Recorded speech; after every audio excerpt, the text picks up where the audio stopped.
इन बहन के चेहरे को देखिए, कितना ज़्यादा मार्क है इनके चेहरे पर। और ये कोई साधारण लेडी नहीं है। ये कोई वो लेडी नहीं है जो घर में 2 रोटी बनाने के अलावा उनके पास में कोई ऑप्शन नहीं है। ये बहन बैंक ऑफ बड़ौदा में नौकरी करती है और अच्छे पोस्ट पर है, हालाँकि इन्होंने रिवील नहीं किया बहुत ज़्यादा।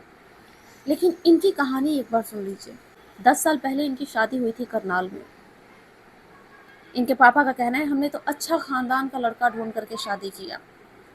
You know very well Indian society में अच्छे ख़ानदान का मतलब क्या होता है। हमारे इंडियन सोसाइटी में इज़्ज़त वगैरह कहने की बात होती है, जब बात लड़का देखने की आती है तो लड़के को ख़ानदान के नाम पे उसका पैसा देखा जाता है। और लड़का अगर वेल एजुकेटेड है और गवर्नमेंट जॉब में है तो बहुत अच्छा लड़का है।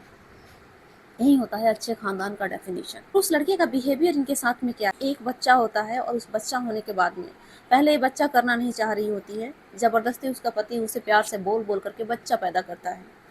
और जब बच्चा हो जाता है उसके बाद तो फ्री हो जाता है, उसे समझ में आता है कि अब तो मेरे को औलाद मिल ही गया, अब हमें क्या ज़रूरत है हमसे बात करे, हमारे साथ रहे या ना रहे। पहले दिल्ली में पोस्टेड होती है, लेकिन अपने हस्बैंड के साथ रहने के लिए ट्रांसफ़र करा के करनाल जाती है। लेकिन जब ये करनाल जाती है अपने हस्बैंड के साथ रहने के लिए तो इनके हस्बैंड गुड़गांव शिफ्ट हो जाते हैं। रीज़न क्या था? क्योंकि उनका एक्स्ट्रा मैरिटल अफेयर। उन्होंने अपने पापा को ये कहानी बताई और इनके पापा उस आवारा लड़के के साथ रहने के लिए केस लड़े 2 साल।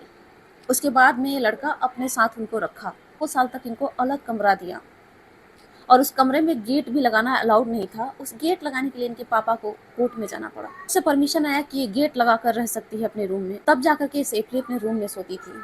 और एक दिन इनके बेटे की तबीयत खराब हो जाती है तो अपने मायके वाले को बुलाती है अपने बेटे को एडमिट कराने के लिए, क्योंकि ये नौकरी में है। फिर ये अपने बेटे को देखने के लिए जाती है तो हस्बैंड को लगता है कि शायद वो नहीं आएगी और वो औरत उसी दिन चली आती है। तो फिर इनको देखने को मिलता है कि इनके अपने ही बेडरूम में इनके अपने सारे ज्वेलरी पहना करके, सारे कपड़े पहना के उसका हस्बैंड किसी और लड़की को वहाँ पे रखा हुआ है।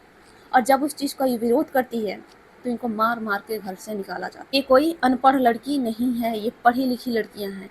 और ये आकर के अब मीडिया में चिल्ला चिल्ला करके कह रही है कि मेरे साथ ये हुआ, मेरे साथ ये हुआ।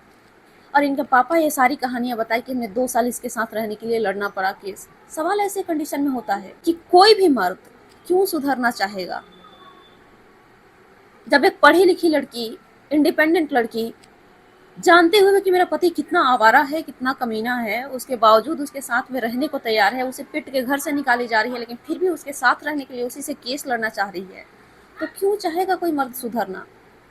जब वो बिगड़ा हुआ है तब तो उसके पास में इतना ऑप्शन है। बाहर वाली को दिखाई दे रहा है कि आदमी शादीशुदा है, बावजूद उसके वो साथ रहना चाहती है, और घर वाले के अंदर सेल्फ रेस्पेक्ट तो है ही नहीं।